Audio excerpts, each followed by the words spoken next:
Welcome to Solo Travel TV. This is Yogita Ridgley, CEO and founder of Traveling with Me, Myself, and I. Today I have a beautiful lady sharing her story about solo traveling with us. Welcome, Terri. Terri, Hi. we'll start with you introducing yourself. So my name is Terri Adams-Munn. I am a mother of two now, and I've been married to my husband for nearly 19 years. Our daughter is 17, our son is 13, I should get that right. And I live near Toowoomba in Queensland. Excellent. That sounds like you're a very busy woman. Always, especially when I've got my own business and he works away, and yeah, but that's the life that I choose. I love what I do and how we live. Excellent. Now, Terri, can you please share with us what got you started on your solo traveling journey, and what was your very first solo travel trip? Okay, so I have always wanted to travel. I grew up in the bush on a cattle place. My family, our holidays consisted of visiting family and going to bull sales when I was a kid, and I always wanted to see more of the world, and the rest of my family have never really understood that.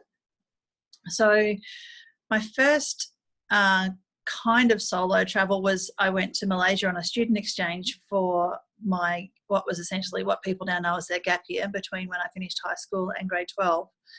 And then after I finished my degree, I went to the US on a work exchange program. Now that was definitely not solo travel. That was a quite condensed thing, but at the event in that I literally shared a bed with a girl that I worked with for the time that we were there because we were so broke. It was our way of saving money. But at the end of my work time, I decided that I was going to spend an extra 6 months traveling around the US. Well, not really the US, it was more like all of North America. And the 6 months is what it became, because essentially I had a budget and I stayed for as long as it would last.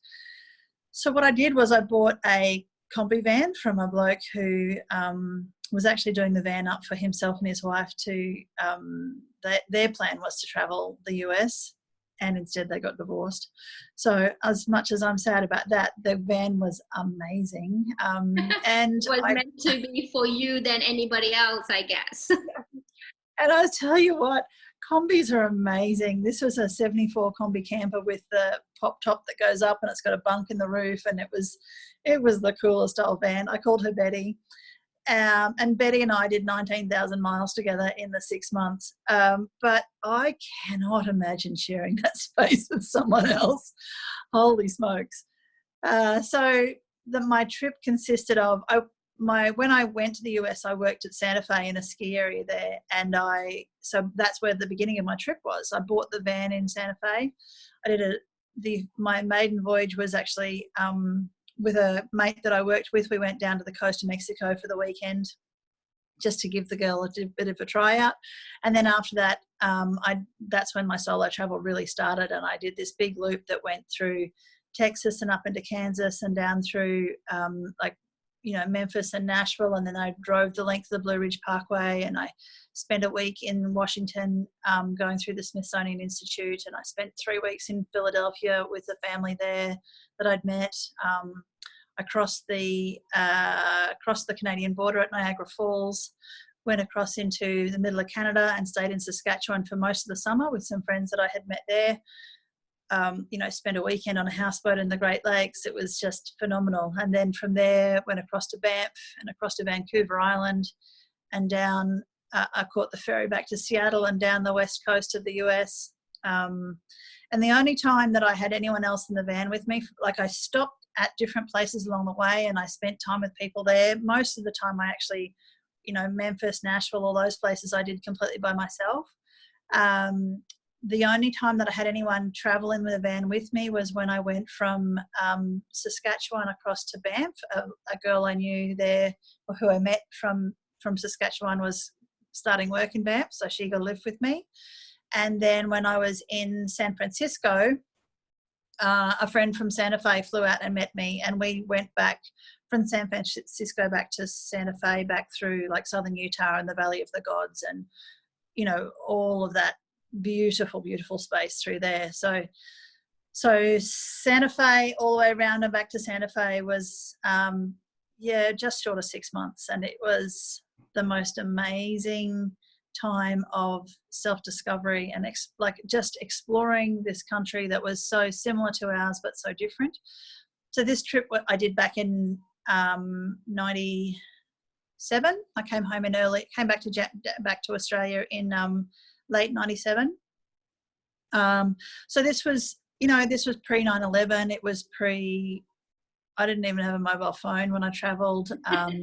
Facebook didn't exist. My poor parents went for months without hearing from me, like literally. What I was doing was I was writing letters. My parents had divorced when I was at uni, and I was writing letters and sending them to my mum to update everybody. And then I was asking mum to forward it on, and I discovered that the messages never actually got through to my dad. So I don't know that Dad's ever seen or read those letters, my poor dad. And then I would ring and I would mess up. The phone calls were so expensive. And I was, it wasn't my priority. My poor parents, I'm so sorry for them.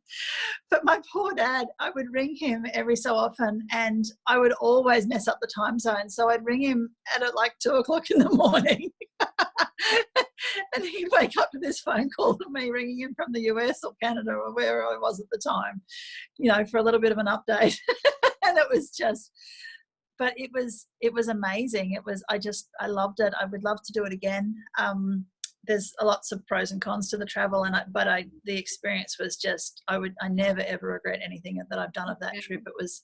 It was truly spectacular. Sounds like an amazing trip. I have to admit, for a country girl in Australia to take on such a big solo travel for the very first time, that must have been an extremely out of comfort kind of journey. I can tell from your story that you have had a time of your life keeping your parents. It was amazing.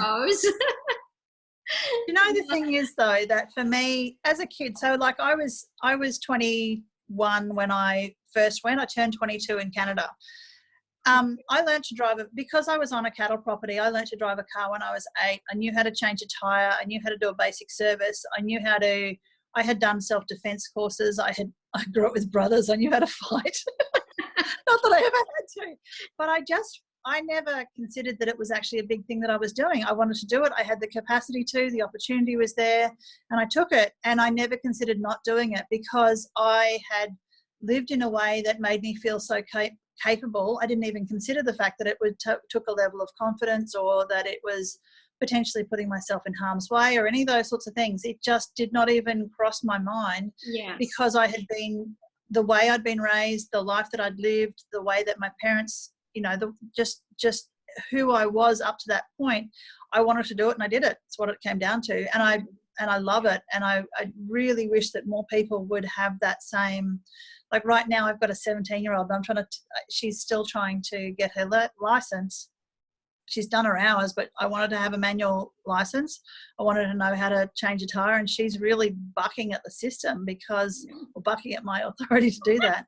And I'm like, no, this is because I want you to learn, because then when you want to travel, you will have that confidence to be able to take care of yourself to an extra degree beyond someone who doesn't have those skills. Yes, absolutely. I have to agree with you there. Not everyone has the same upbringing.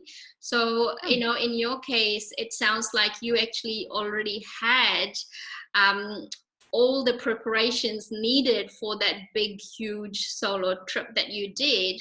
And that's why your comfort zone wasn't really that pushed, and your confidence was already there before you even went.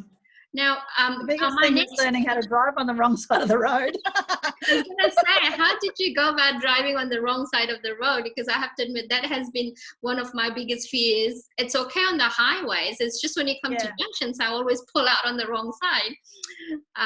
So here's the trick. You keep the dotted line outside the driver's window, whichever window that happens to be. So long as the dotted line's there, you're fine.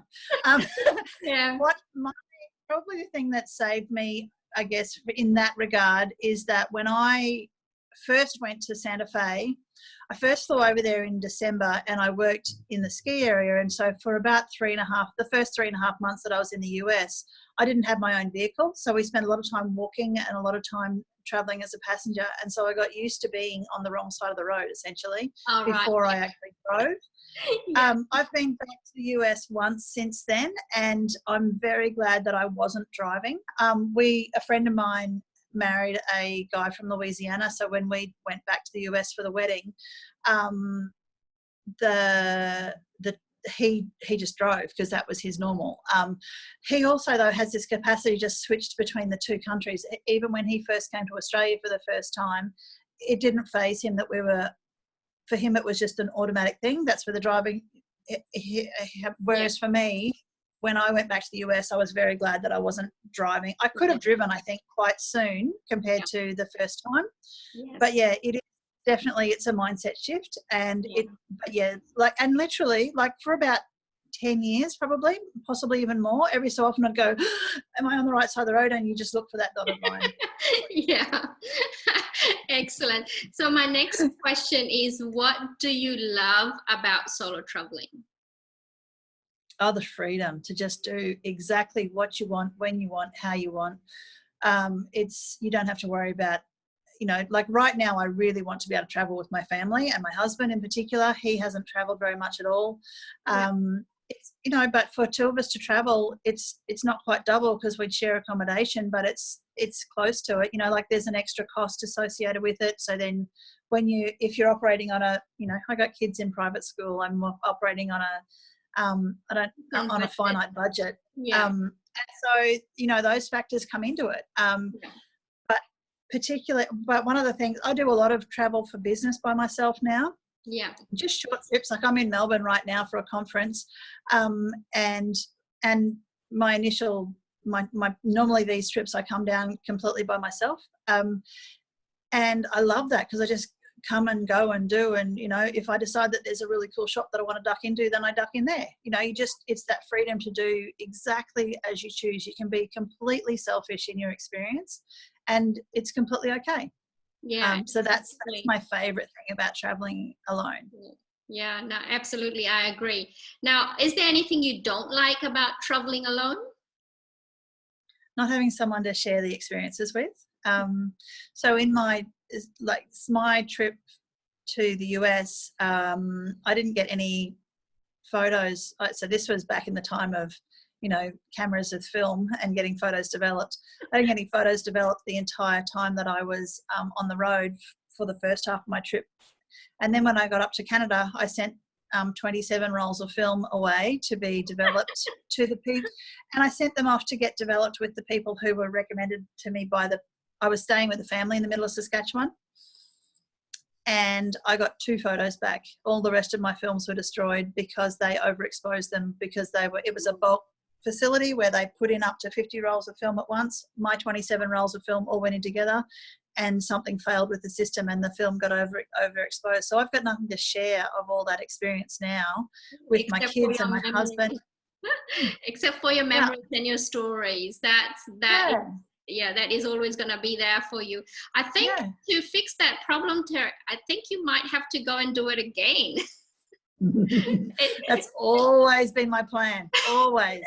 It's just other things have been prioritized over the top of it, so it hasn't happened yet, but it's definitely on the list. Don't worry about that one.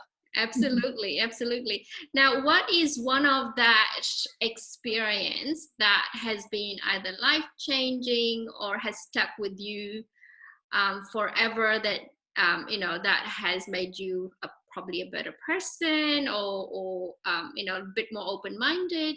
Has anything like that come across for you on any of your travel journeys? There was, it's really hard to say that there was one pivotal thing with that, particularly with that trip. It was such a long trip and so many things happened and I came back such a different person. Like when I left, I was, I'd just finished my degree. My parents had, their divorce had just been finalised. And literally, I was looking for jobs in Perth and Tasmania and instead I went to the US. I was running away. There's no question about that. So by the time I came home, you know, everything, the dust had sort of settled, and I was, everyone had moved on with their life. And, but I came home just so, having had, you know, my world shift when I was at uni and all that change, and then having that year away, because essentially it was the better part of a year by the time I had the 6 months on the road by myself, plus the other, I spent another month in Santa Fe at the end staying with someone, and I had 3.5 months beforehand, yeah, where I was working. But I came home a different person. I was so full of self-confidence, and not in a cocky way. I just had put a bunch of challenges in front of me, and I'd met them and reached them, and I'd come home with friendships from people who knew nothing about me apart from the fact that I was this Australian chick. Like, Yeah. But by the end of it, I'm still in contact with families that I met over there.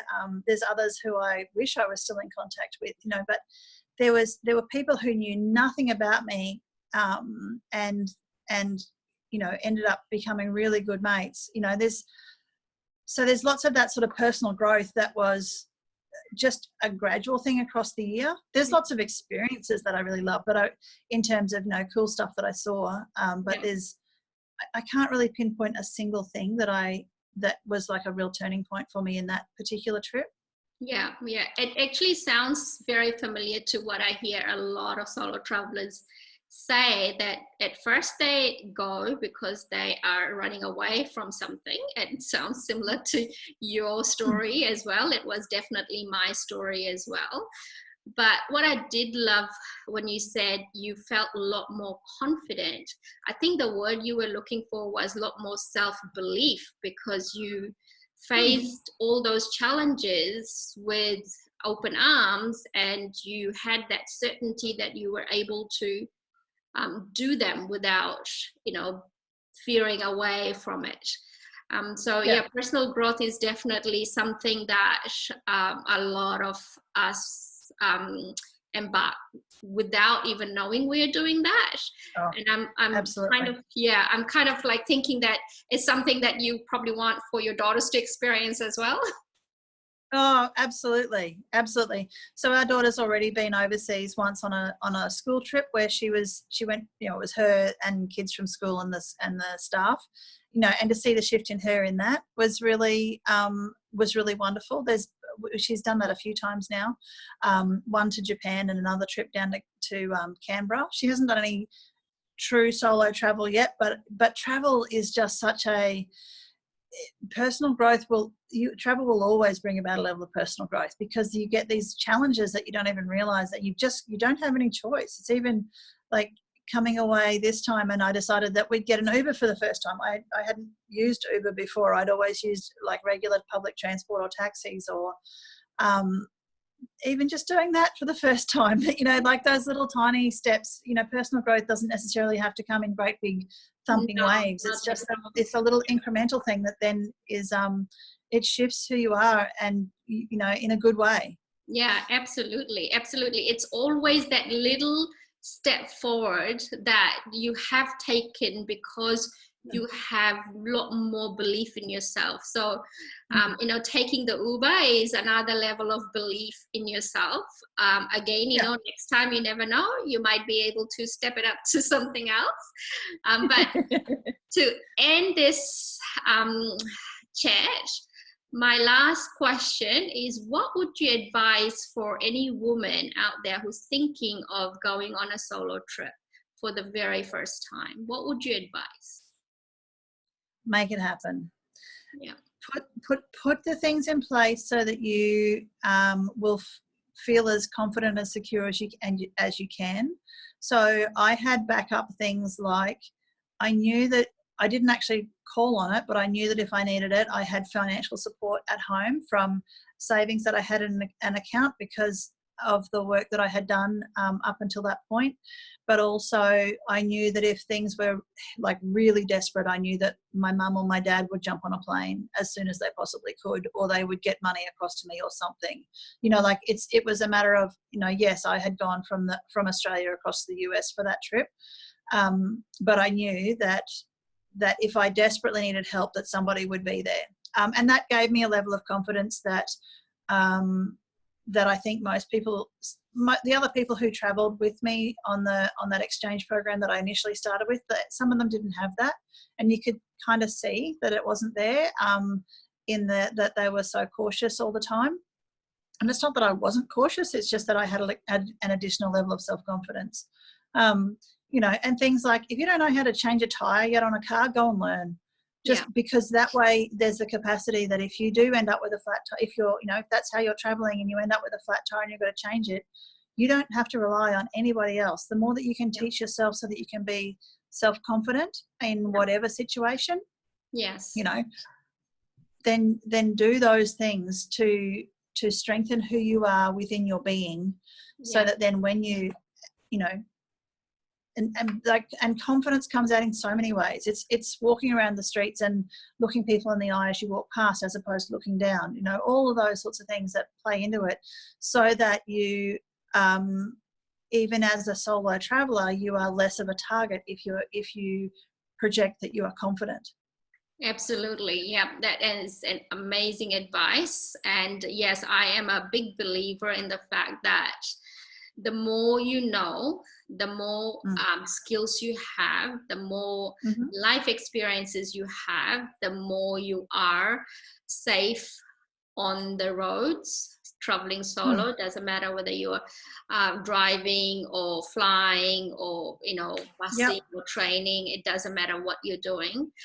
So thank you so much for your time today. Thank you so much for sharing your solo travel stories and your advice for our listeners.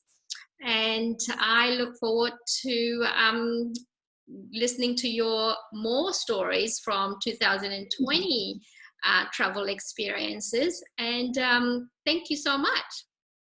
Thanks for having me on, Yogita. You're welcome. See ya.